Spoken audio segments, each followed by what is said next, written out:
Bem, bom dia a todos. Hoje é dia 24 de março de 2026. Damos continuidade à leitura do livro E Natalidade. É o nosso quarto encontro. E assim, eu não participei do encontro anterior, vou fazer assim um resuminho e com a colaboração de vocês.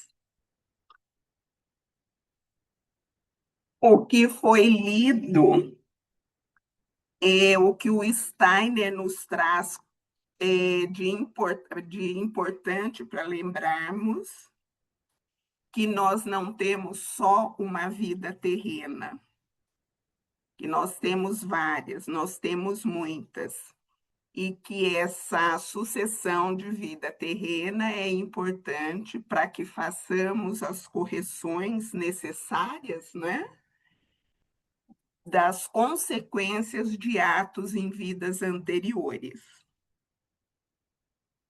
E também muito importante é pensarmos que a vida pós-morte não é o encerramento da vida física. Ela é, na verdade, a continuidade e de uma vida espiritual que ocorreu antes dessa nossa vivência aqui na Terra. E que quando nós nos encarnamos, a gente não vem sempre do mesmo jeito, né? Nós temos um corpo, uma família, um país, uma época diferente. E que essas vindas são importantes também, porque é só na Terra que nós podemos passar por certas experiências e irmos nos transformando. Ele traz ainda, o Steiner fala ainda, que o tempo entre duas encarnações é um tempo muito longo, que é um tempo de preparação tanto do indivíduo no futuro, como da transformação no planeta, né? Que precisamos de uma outra época em que possamos ter uma atuação que realmente irá nos ajudar nessas transformações. Aí ele dá uma descrição do caminho pós-morte, né? Ele fala da passagem pela Lua, por Mercúrio, por Vênus, até a chegada no Sol. E uma coisa que é dito no livro bem importante é que ele fala que desde do início do nosso caminho pós-morte, quando nós olhamos toda a biografia vivida, já existe uma decisão de fazer a correção. Então, essa decisão já está ali desde o início. E que ela vai se intensificando, né, se tornando mais forte à medida que vamos nos purificando e caminhando pelo mundo espiritual. Eu acho que foi mais ou menos isso. Querem colaborar, comentar mais alguma coisa, o que eu esqueci, o que tá bom assim? Então, vamos continuar nossa leitura na página 55, está bem ali no meio da página, né? Em 1946, Nelly Sachs escreveu Ouros após a meia-noite.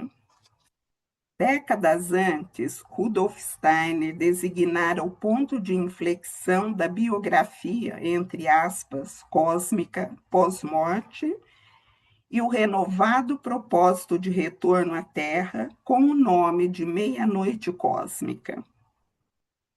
No meio da vida após a morte, depois de todas as experiências e consequências da última existência terrena, terem sido entregues ao cosmos e nele transformadas, começa a jornada de retorno, voltar-se novamente para a Terra.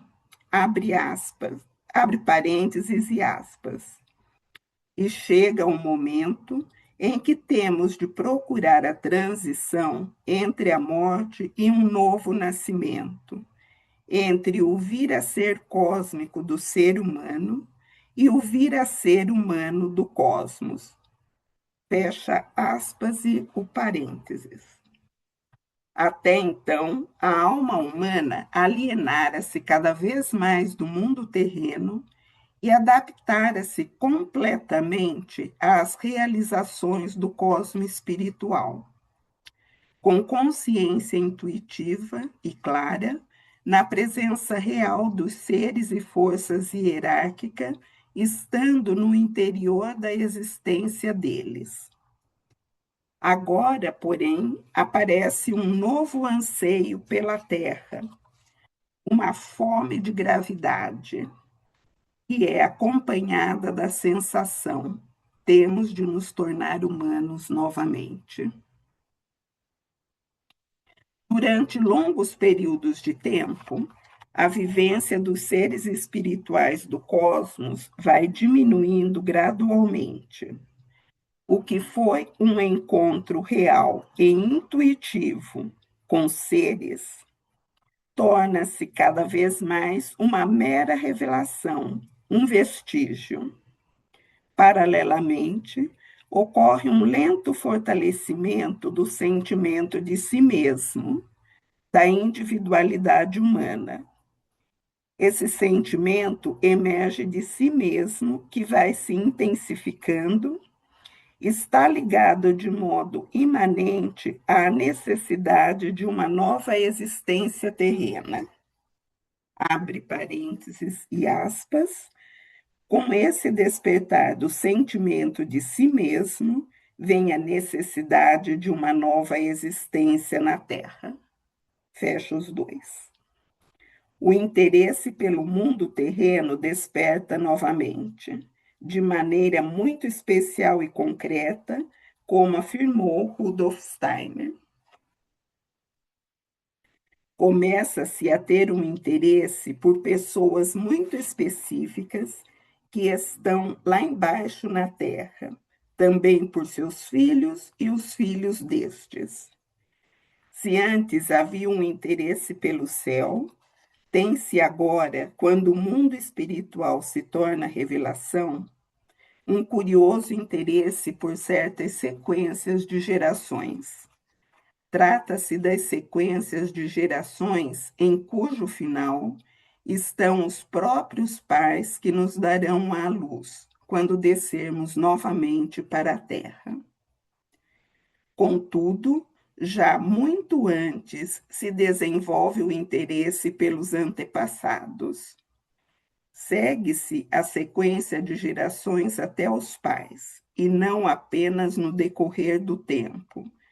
Porém, quando esse estado da revelação aparece pela primeira vez, já se vê como que profeticamente toda a sequência de gerações diante de si.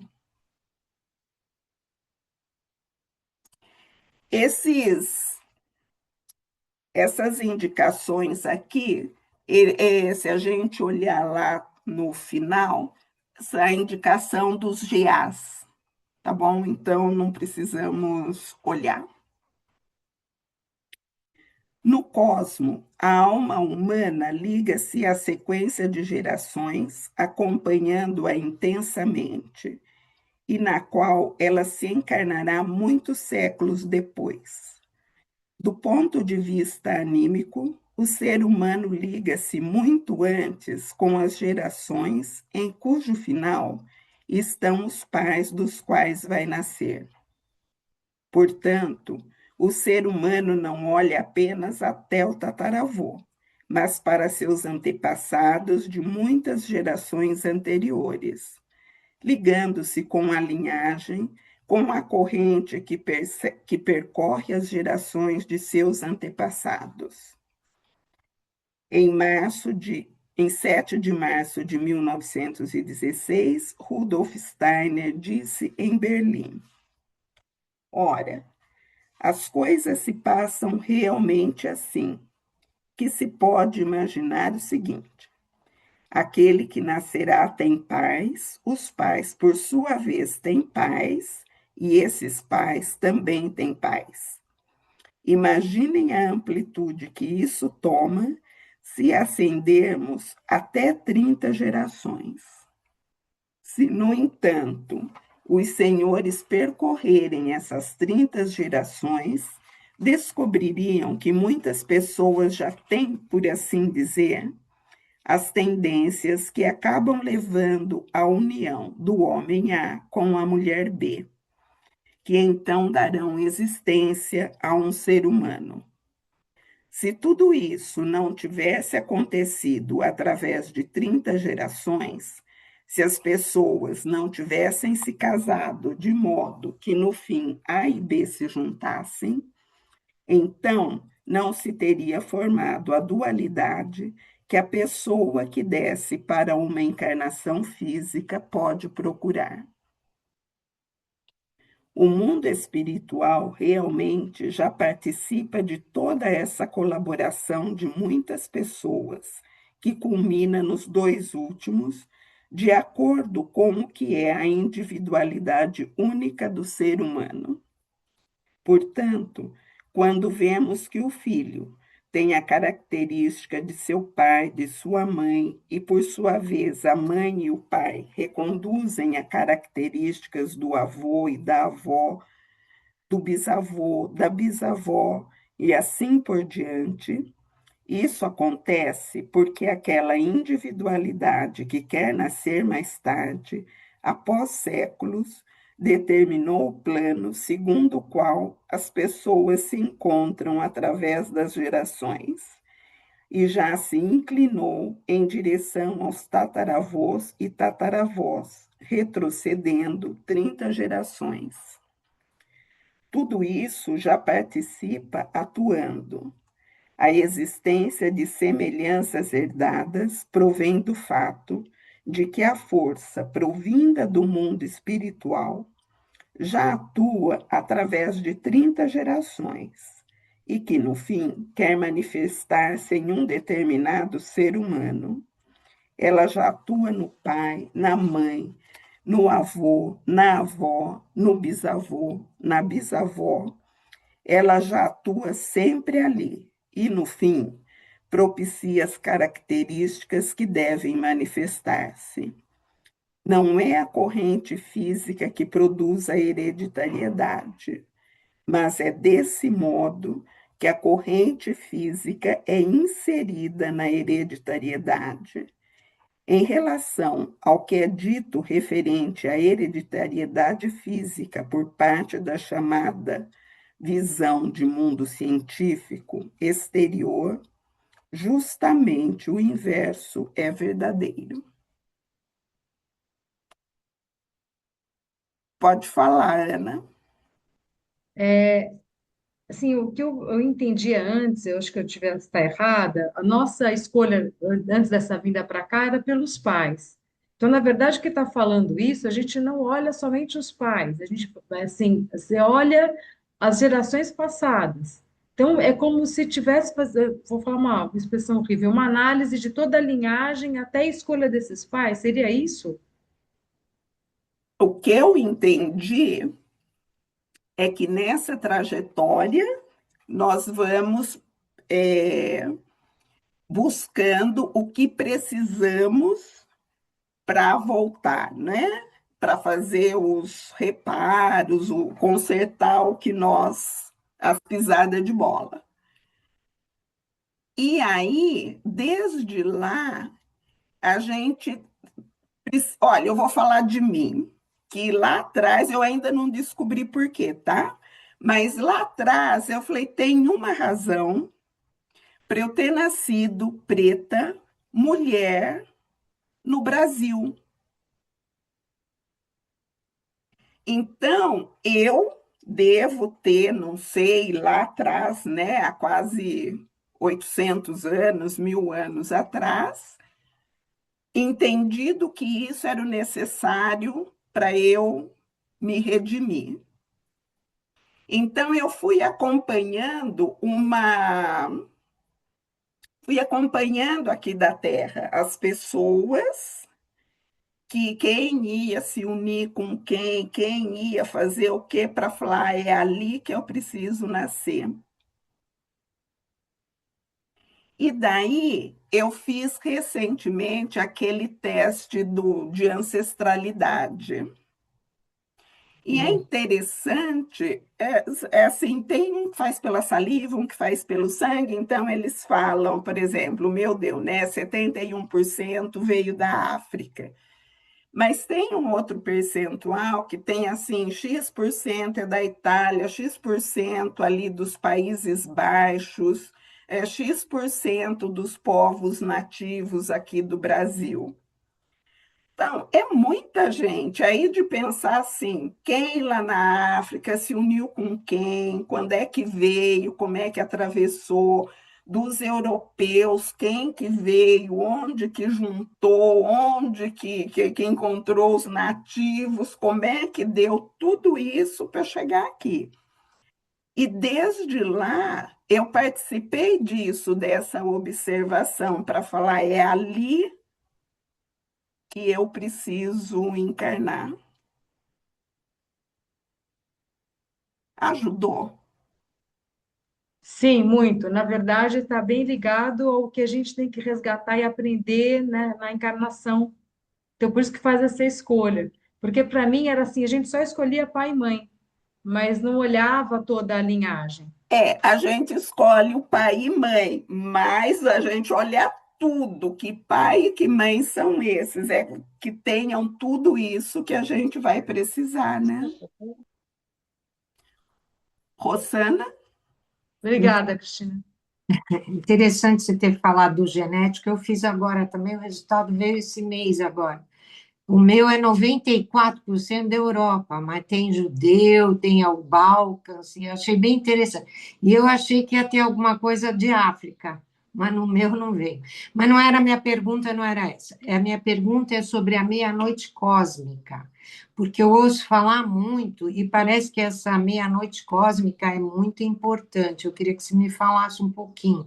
Na verdade, a meia-noite cósmica é essa trajetória, é isso que eles se referem?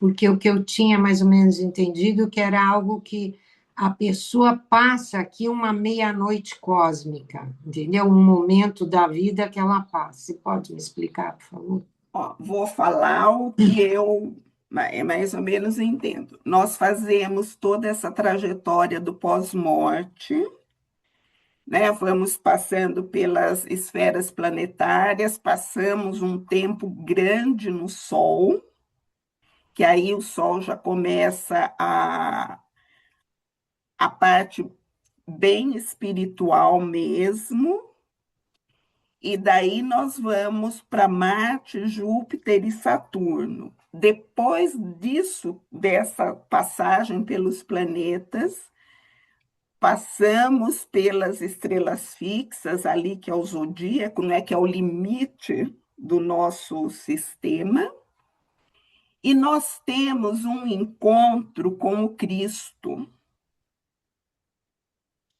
E nesse encontro com o Cristo, eu entendo que essa é a meia-noite cósmica, que é um ponto de decisão se eu vou voltar ou não.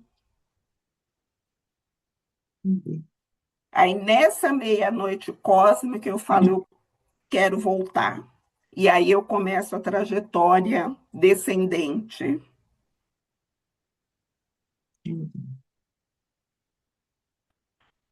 Ajudou. Ajudou.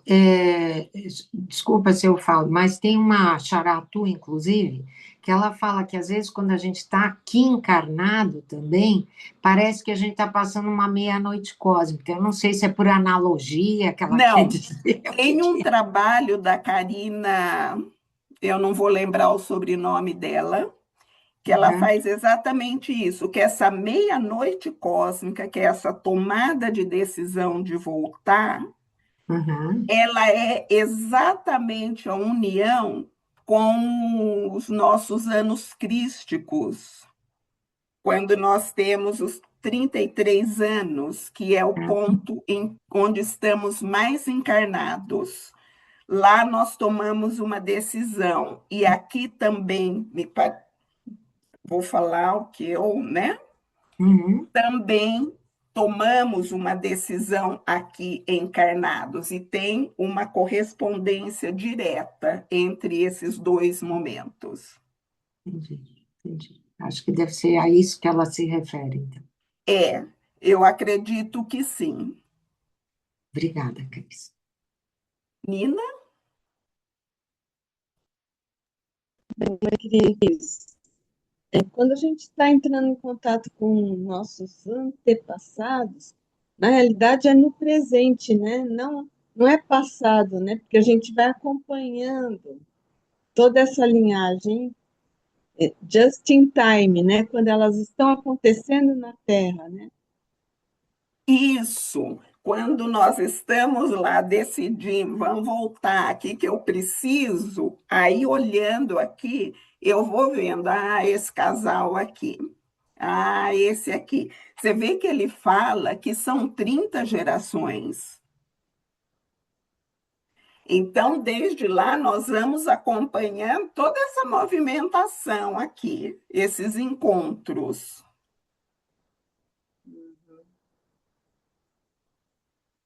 E é no tempo real deles, né? Porque agora eu não lembro, né? Eu nem sei, mesmo quem tem todos os dados para fazer uma árvore genealógica, não chega, né? Tão, às vezes, tão longe assim, né?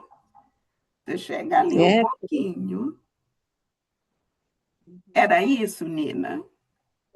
era isso. Então tá bom. Podemos mais alguma coisa? Podemos continuar? Nesse sentido, a individualidade cósmica regula a característica daquelas pessoas que mais tarde se tornam seus ancestrais terrestres do mundo espiritual. Se quisermos usar este exemplo, Goethe, então, evidencia as características dos seus antepassados, porque continuamente atuou nesse sentido do mundo espiritual para implantar suas características em seus antepassados. Portanto, nesse contexto, o eu não insere sucessivas estruturas determinadas pelo karma apenas em seu germe espiritual, mas também na corrente hereditária familiar a qual futuramente irá pertencer. Formulando isso de outra forma, naquela corrente hereditária familiar que, em virtude de suas capacidades e talentos, ou também peculiaridades e fraquezas, lhe permitirá a realização especial de seu destino. Conforme Rudolf Steiner, antes de encontrar a situação familiar e a futura situação dos pais, a individualidade já decidiu, acompanhada por elevados seres hierárquicos, o tempo e o lugar ou etnia de sua próxima encarnação.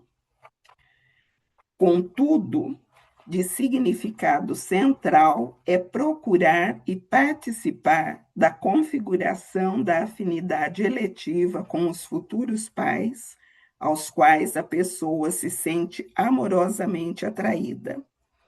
Aquele casal de pais que pode oferecer-lhe o envoltório físico que melhor corresponda à imagem primordial de sua próxima vida na Terra, criada no mundo espiritual.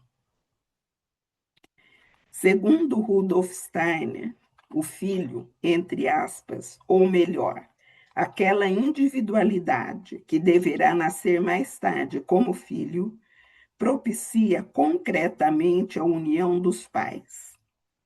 O indivíduo que está se encarnando une aqueles que se amam, provoca e possibilita sua união. Como o orvalho, afundamos no amor. Escreveu Nelly Sachs sobre os não nascidos. A individualidade vindoura do filho também participa da criação e configuração desse amor dos pais e o anseio de um para com o outro, que é o pré-requisito da concepção. Abre parênteses e aspas. Como as borboletas, somos aprisionados pelos opressores de vosso anseio. Fecha aspas e parênteses. Trata-se de um aspecto do seu amor parental. O futuro filho, de acordo com Rudolf Steiner, já ama seus pais antes da concepção.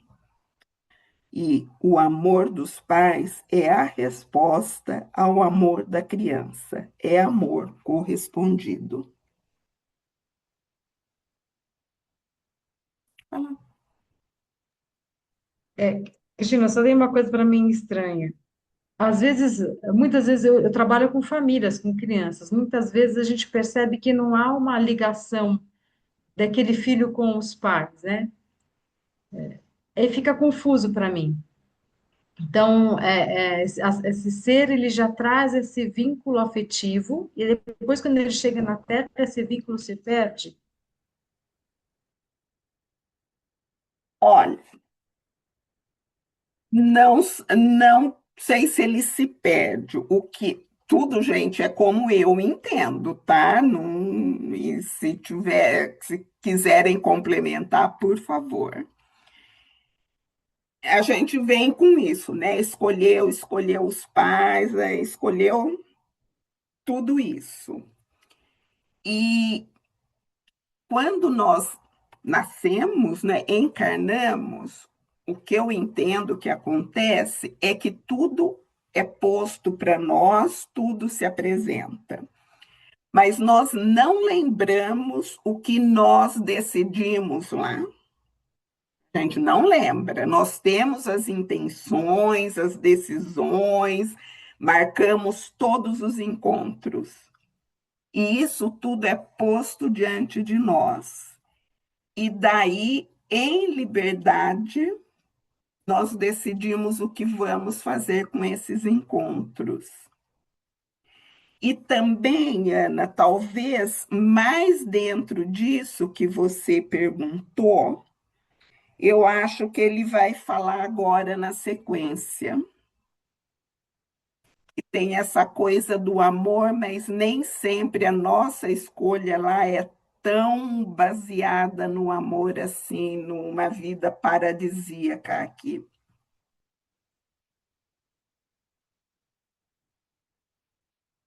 Mais alguma coisa? Obrigada, Cristina. Então, vamos Isso. com. Oi?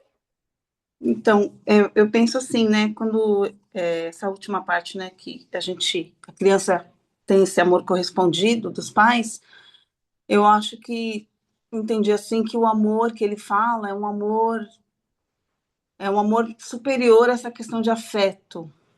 Então, é aquele amor que fala, eu vou passar por aquilo, tudo que eu escolhi, e são esses pais, agradeço, né, ou seja, esse amor vem desse lugar, né, esses pais que vão me ajudar. E aí, como você disse, a gente esquece e tudo mais, né? Quando chega aqui. Mas é a partir desse amor maior que a gente talvez nem consiga compreender aqui, que fez com que a gente estivesse, que a gente realmente fala, né? Eu vou passar por isso e por aquilo, e eu não vou gostar de quase nada, mas eu escolhi isso para mim, né? E eles me ajudaram, É né? isso, Cíntia, muito bom. É isso mesmo. Obrigada.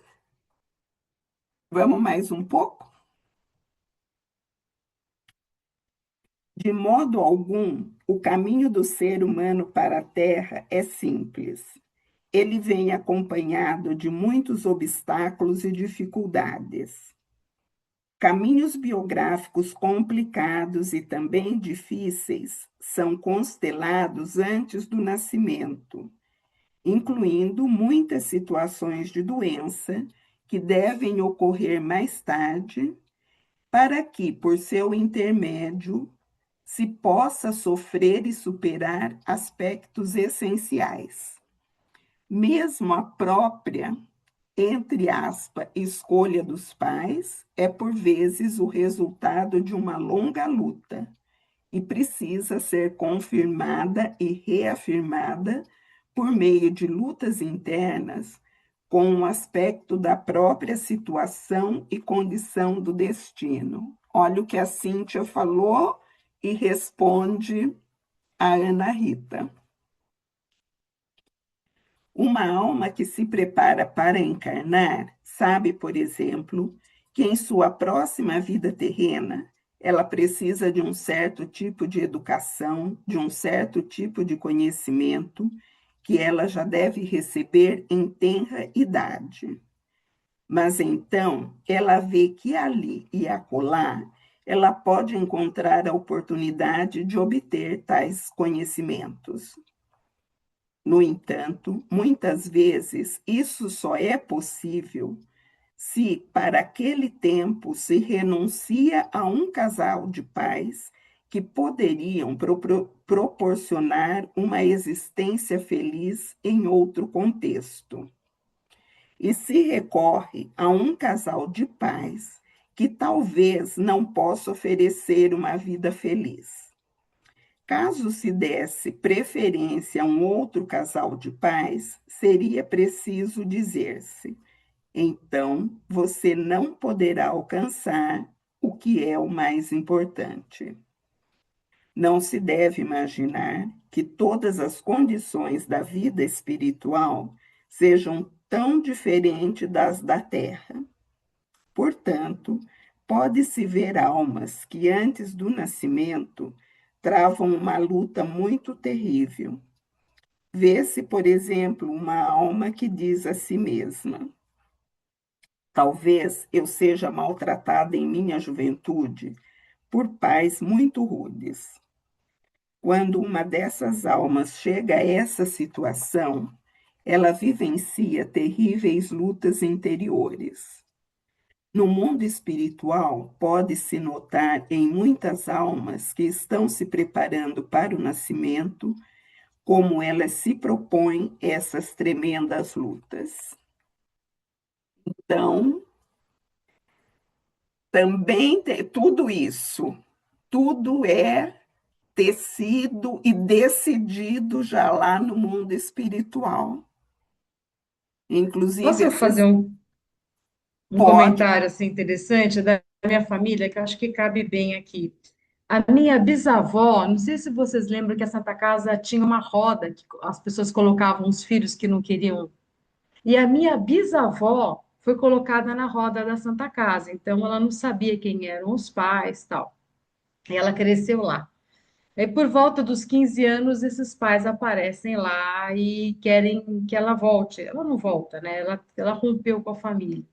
Então, na verdade, esse processo foi uma escolha dela mesmo, né? De escolher esses pais, para que esses pais a deixassem na Santa Casa, para que ela fosse criada pelas freiras lá. Seria isso, mais ou menos? E até esse reencontro dos pais depois, na É, mais ou adolescência. menos isso. Talvez não exatamente assim, ser colocada ali na roda da Santa Casa, mas um nascimento que seria uma situação difícil, talvez uma primeira fase da vida longe dos pais biológicos. Uhum, Né? uhum. Aí, como os nossos atos depois aqui, eu acho que eles não são assim Pontuais, tá. tão determinados, né? Que Tá, nesse tá. dia, nesse horário e tal.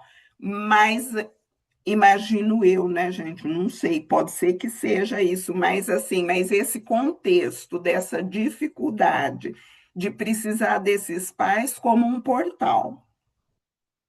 Mas não são eles que vão acompanhar a sua trajetória.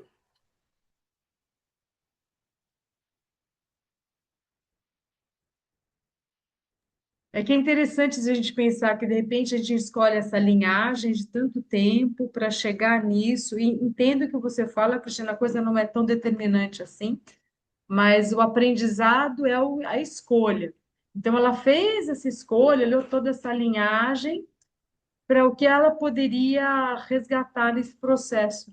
Interessante Isso isso. para ela se transformar para o crescimento dessa individualidade, porque nós precisamos sempre lembrar que nós somos seres espirituais com uma vivência terrena e que todas as os aprendizados, as transformações são aqui na Terra. Nós levamos o resultado disso para o mundo espiritual. Aí a gente olha e fala: me desenvolvi, fiz o que era para ser feito, então vou voltando. Eu vi que uma Sônia levantou a mão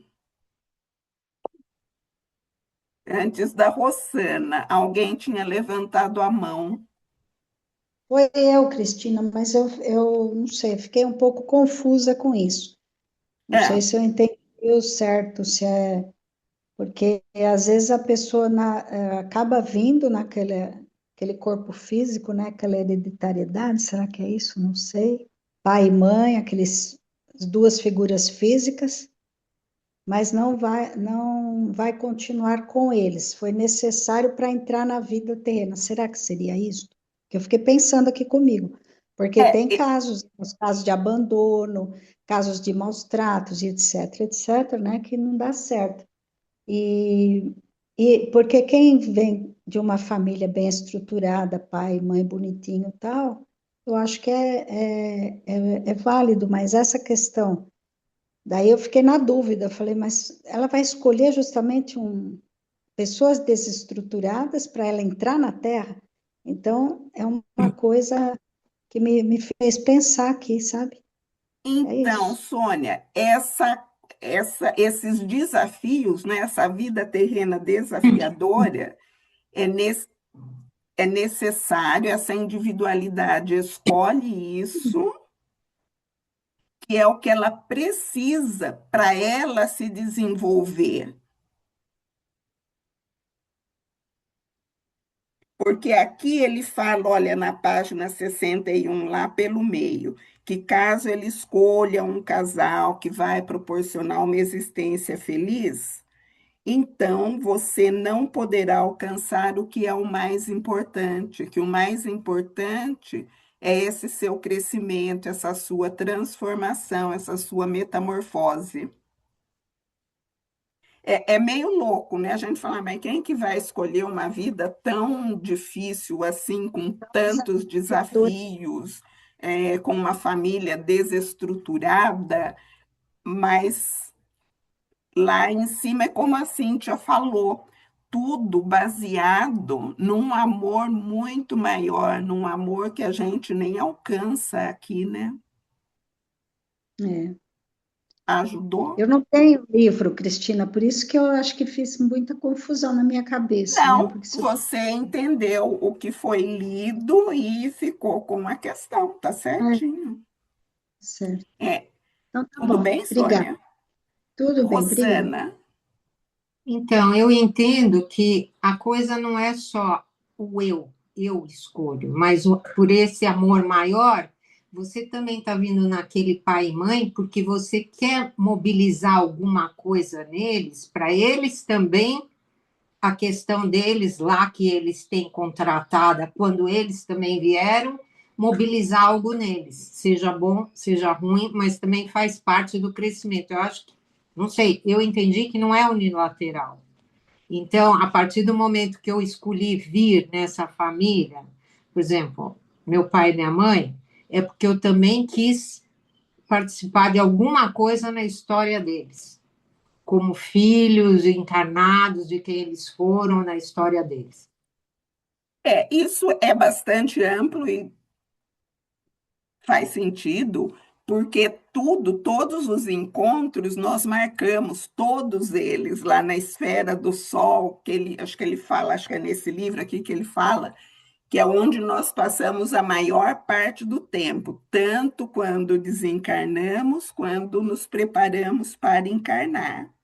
Então, está tudo ligado. O Steiner usa muito a expressão trama, né? Tudo é tramado, é um tecido, então é tudo interligado. Certamente não é só para nós, todos os que participam, todos os participantes têm uma mobilização. É o que eu entendi. Cíntia, Acho que a Lívia tinha levantado a mão, não tinha? quem A Lívia. tinha? Eu não vi, Lívia, desculpa. Não, tudo bem. Eu nem sei se eu, eu ia continuar com a pergunta, mas eu vou aproveitar. Por que que é na Terra, Cris? Por que que é na Terra que a gente faz esse trabalho da encarnação? Porque o homem, o ser, olha, eu vou falar assim, né, gente, se quiserem complementar, porque no mundo espiritual, as, os seres espirituais, essa hierarquia, eles atuam conforme é preciso atuar. Nós somos a primeira manifestação que pode fazer as escolhas em liberdade.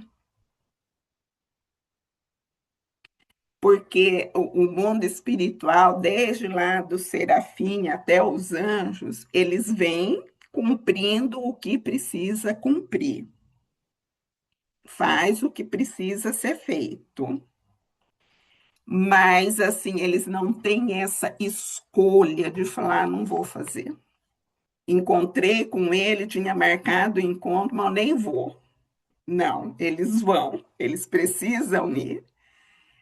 E aqui nós temos essa possibilidade de fazer as escolhas em liberdade.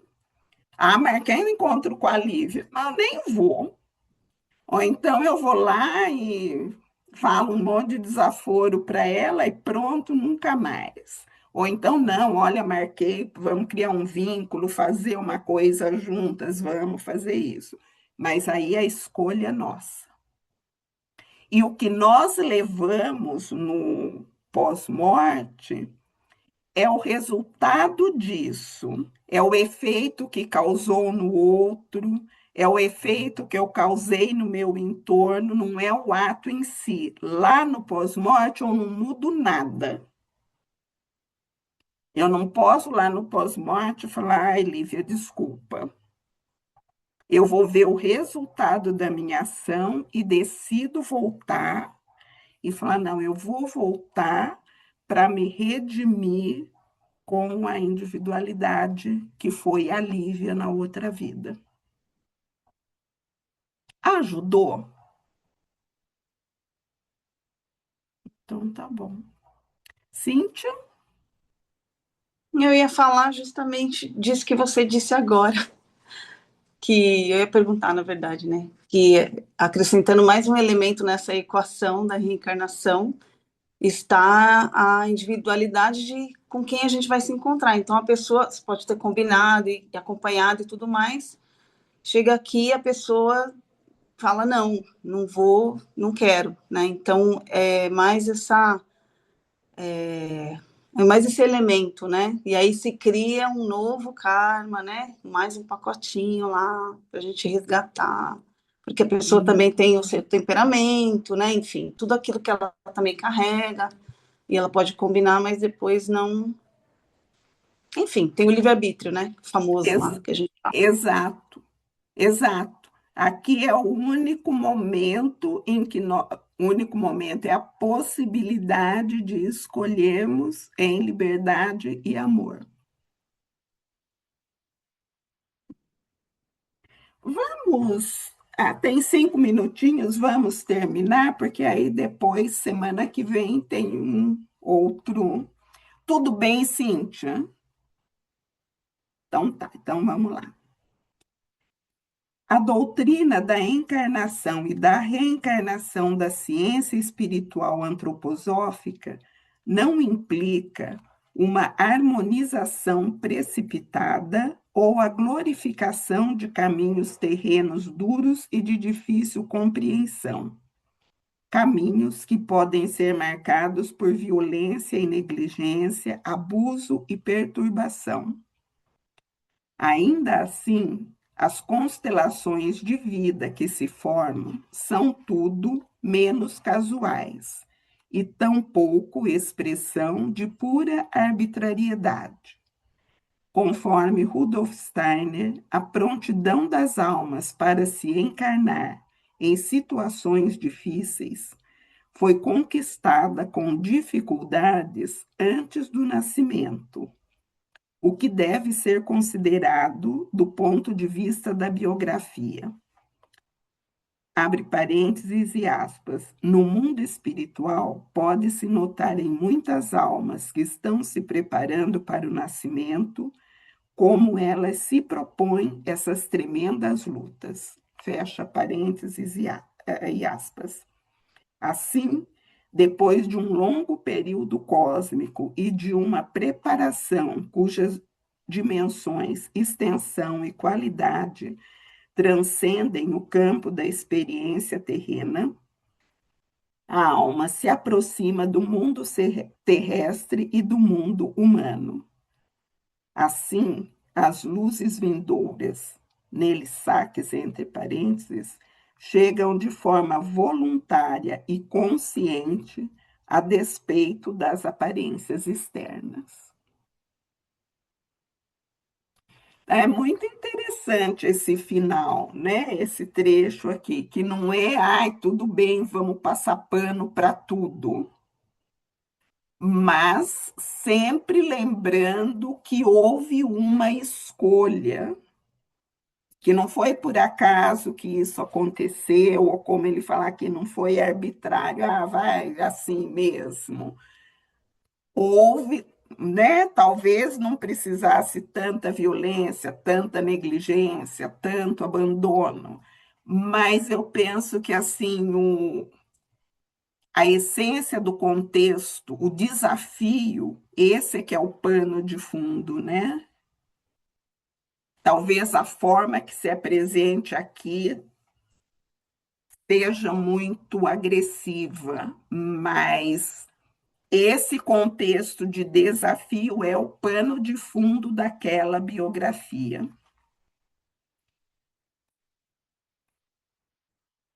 Algum comentário, alguma... Não? Vou É parar a interessante gravação. até compreender isso para gente, até para quem para o meu trabalho, por exemplo, né? Porque você tem um outro olhar para o que se apresenta, né? Para as questões familiares que se apresentam. É, é muita coisa para a gente refletir, porque é muito grandioso, né? Muito grandioso isso. A gente pensa ainda muito pequeno, né? Nossa, para ir ampliando isso tudo é muito. Muito bem, vou parar a gravação.